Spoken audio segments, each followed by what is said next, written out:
What would you say to a Kanye, a The Baby, a Whack 100? All these people have kind of just stated in recent memory that they support Donald Trump. Even academics said it. I don't know. I don't know to what extent, if you were to quiz any of them about Donald Trump's policies, that they would really be able to tell you too much. Yeah. But I'll quiz them about their identity. They wouldn't know too much. I love us, but we don't know enough to even make statements like that. We get a little money. We get above our people, or so we think. We're not in the hood no more. We lost the idea of what it feels like to not eat too much. We start getting to the point to where we like, okay, cool, I'm rubbing shoulders with these people. I got a lot of money here, boom, boom, boom. And you think that because you have more money, that makes you closer to an elite.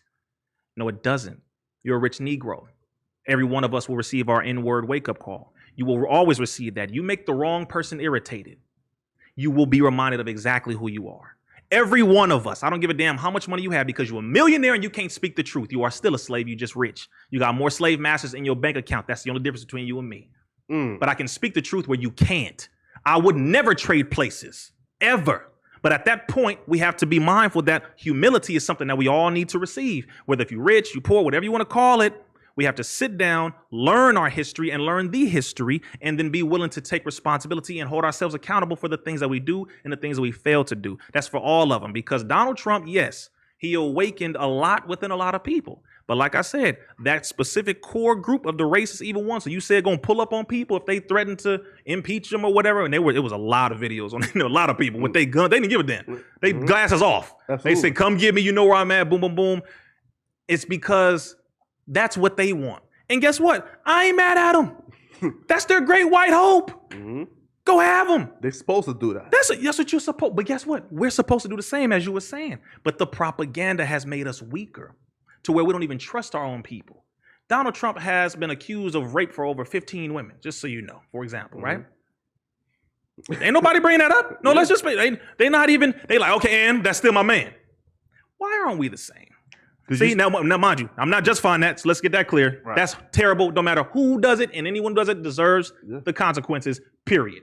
However, I'm just saying there's a difference in how we treat our own versus how everyone treats their own. So we should be on code more with our people. If they're wrong, we need to check our own people. That's the point. But we also need to do right by our people and stick with each other, you know, as long as we can. Did you see the article in the New York Times about how I guess they uncovered that there was like Russian state-sponsored interference to basically paint Linda Sarsour as an anti-Semite? For people who don't know, she was like one of the leaders of the Women's March. She's Muslim.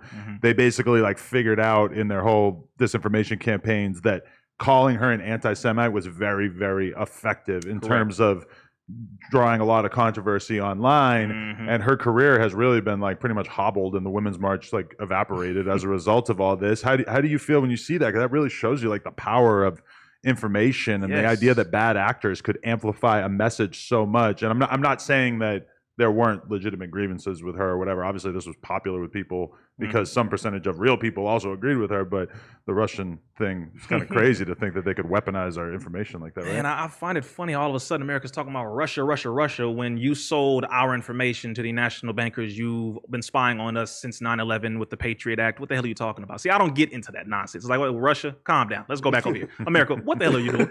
What have you been doing? You've been spying on us with all social media platforms since the very first one called 6 Degrees. That's before MySpace, before PhotoBucket was added to MySpace, before Facebook, before Instagram, before all of those. America sold the access to the minds of the people to vested interest groups, private corporations, the military, the CIA, and the FBI, so that we could be investigated in a way where we would accept it. We would be infiltrated in a way where we would accept it. You pointing to Russia? Hold on. Again. White folks have their problems. Fine. But when it comes to America, I'm looking at what you have done to the people here. They always want to have us look at some boogeyman out there. You the boogeyman. Your policies that have been very detrimental to the freedoms of the American people, white, black, and everyone all in between. You have done this. You have violated all of the constitutional rights of the people on a consistent basis in a way where we would accept it and saying it is for the greater good. Domestic terrorists and over $40 billion security system. And you're telling me that all of a sudden there's some terrorists in America? No, because you plan to do what you then did, 9/11, all of that. Yes. It's all a fact. And then once that occurred, you wanted to demonize somebody so that the American people would join your side and say, yeah, go get them. When it's like, when the hell have they come over here and beat us up, bro? I need to know this. Black folks, when did they come to your neighborhood and did anything to you? Stop listening to a devil about who's an angel and who's not. I'm not listening to you. If you are a known liar, why the hell would I listen to you? I should be questioning you. Oh, really? Iraq? What do they have over there that you want? That should have been the first question. What they got that you want? Later on, George Bush said Iraq had nothing to do with it. I think a lot of the community is built on fear.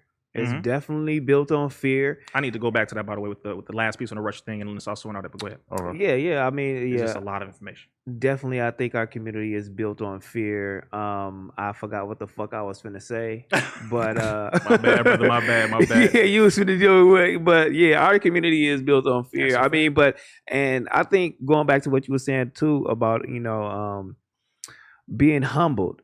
Did they give you that humbling moment? You know what I'm saying? When they put you in jail, did they try to Yeah, what happened? Is that like a message that they try to give our community? You feel me? Like you know what? We're gonna put him in jail, and this is we're gonna have one of our black leaders here, And too, like with that, in that question, I'm just like, are we worried about our black leaders and people like that?